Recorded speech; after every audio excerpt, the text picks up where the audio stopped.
Dominasi otak dari AFTA, pembahasan hasil analisa bakat melalui sidik jari, Aquila Fingerprint Talent Analysis. Nah, yang kita bahas yang pertama adalah di perbedaan. Fokus di perbedaan. Jadi bisa dilihat di sini, kalau otak kirinya itu 51, kemudian otak kanannya 48. Perbedaannya berapa? Di 3,23. Nah, 3,23 ini artinya apa? Itu dari sini. Kalau kurang dari 3% itu kita anggap sebagai orang normal. Benar-benar normal, bisa ke kanan, bisa ke kiri, semuanya normal. 3-5% itu di dominan. Jadi tidak terlihat jelas di ciri-ciri tingkah lakunya, itu nggak terlihat jelas. Cuma cara berpikirnya, membuat keputusan, kemudian cara belajar, cara bersosialisasi itu sedikit terlihat, namun tidak terlalu terlihat banget gitu. Nah, kalau lebih dari 5% ini biasanya sudah mulai terlihat banget, apalagi sampai lebih dari 10% itu terlihat banget. Misal kalau otak kiri itu terlihat banget kalau dia itu introvert. Kalau otak kiri itu terlihat banget kalau dia introvert. Jadi kalau ketemu orang terlalu cuek, sering mengurung diri di kamar, atau sering dia sendirian, kemudian tidak terlalu tidak terlalu terpengaruhi lingkungan, mau ngapain dia cuek aja lah, biarin aja gitu, seperti itu. Nah, kalau dominannya itu di otak kanan itu ekstrovert. Kalau ekstrovert itu berarti dia itu ya sering keluar rumah, nggak bisa sendirian, kemudian ya ekstrovert seperti itu. Nah, ini mempengaruhi perilaku, cara berpikir, cara bekerja, ketahanan fisik. Biasanya orang otak kiri itu ketahanan fisiknya lebih lemah daripada dominan di otak kanan. Otak kanan itu ototnya lebih kuat, kemudian fisiknya juga biasanya lebih kuat. Kenapa? Karena terlatih, dia sering pergi, sering nggak cuma diem aja, nggak cuma mager gitu. Kemampuan di memori itu ingatan ya, kemudian di kecepatan belajar juga berbeda. Orang otak kiri itu memang belajarnya lebih cepat daripada di otak kanan, seperti itu. Nah, apakah ini permanen? Pertanyaannya kan itu. Apakah misalkan saya di otak kiri, misal kasus ini ya. Saya sekarang ini kan berada di otak kiri, kemudian 3,23%. Apakah ini permanen sampai besok kapan lagi itu tes lagi, apakah masih seperti ini? Tidak. Ternyata tidak.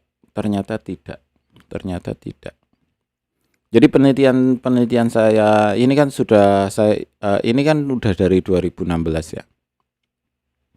Kemudian orang-orang yang pernah saya teliti di 2016, 2017, 2018, kemudian saya analisa ulang. Ternyata hasilnya berbeda. Dengan cara pengambilan data yang sama, itu memiliki hasil yang berbeda. Nah, perbedaannya itu di sini maksudnya. Dulu dia di otak kiri, ternyata bisa berubah jadi seimbang. Kemudian dulu dia otak kiri dominan, dulu dia seimbang. Nah, sekarang kok dia malah di otak kiri dominan di 16% gitu. Ada kasus seperti itu. Nah, kemudian saya coba analisa, kenapa bisa seperti itu? Apakah dominasi otak ini akan berubah? Iya, ternyata iya berubah. Sebabnya dari apa? Dari lingkungan ternyata. Lingkungan itu mempengaruhi sekali dia itu di kiri atau di kanan. Kalau orang yang memiliki banyak teman, kemudian sering pergi dengan temannya, intinya dalam hatinya itu, dalam pikirannya itu dia punya banyak teman lah gitu. Dia akan pindah ke otak kanan, cenderung ke dominasi otak kanan. Nah, ketika orang yang terlalu sendirian, kemudian merasa nggak punya teman, semuanya dikerjakan sendiri, dia akan berubah ke otak kiri. Ini penelitian, udah ada beberapa sampel ini, dan beneran terjadi. Jadi ketika orang yang dipaksa untuk bekerja sendiri, mandiri, dan tidak ada teman sama sekali, maka dia akan cenderung bergerak ke otak kiri. Kemudian kalau otak kiri, kemudian dia mencoba untuk bersosialisasi, mencoba mencari teman, pergi sama teman gitu.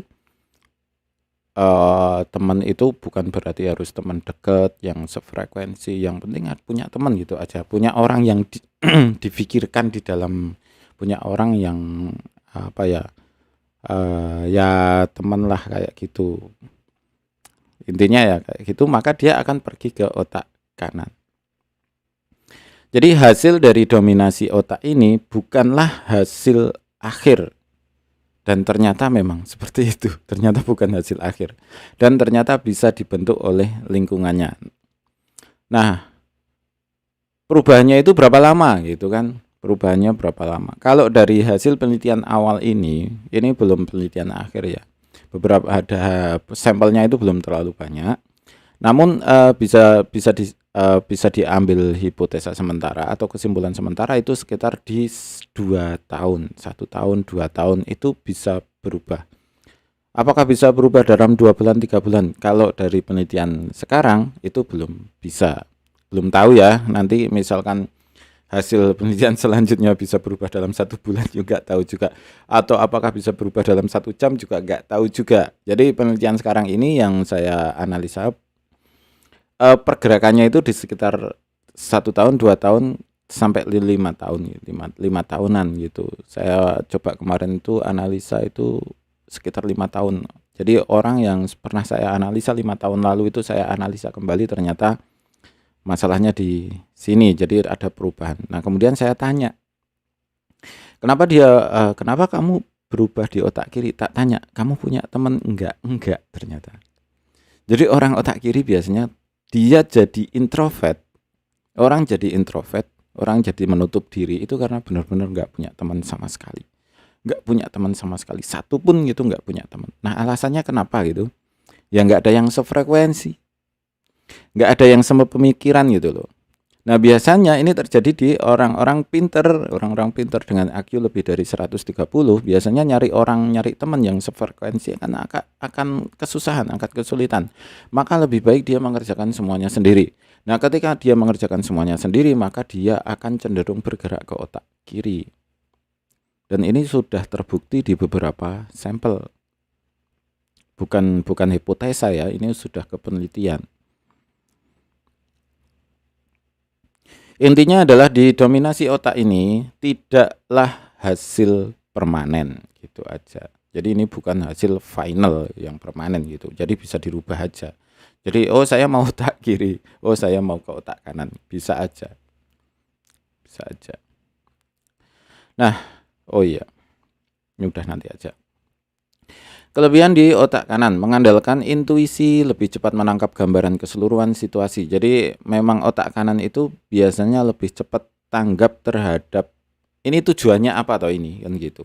Ketika dia berada di dalam sebuah kelompok atau rapat atau apa itu diskusi, dia akan lebih paham, ini tujuan di diskusi ini apa gitu, biasanya lebih cepat gitu, karena dia tidak terpengaruh hal-hal detail yang diterangkan orang itu gitu.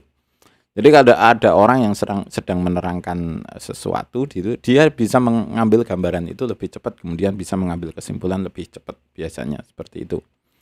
Kemudian sosialisasi, komunikasi, interaksi dengan manusia lain, serta pengendalian emosi yang lebih baik.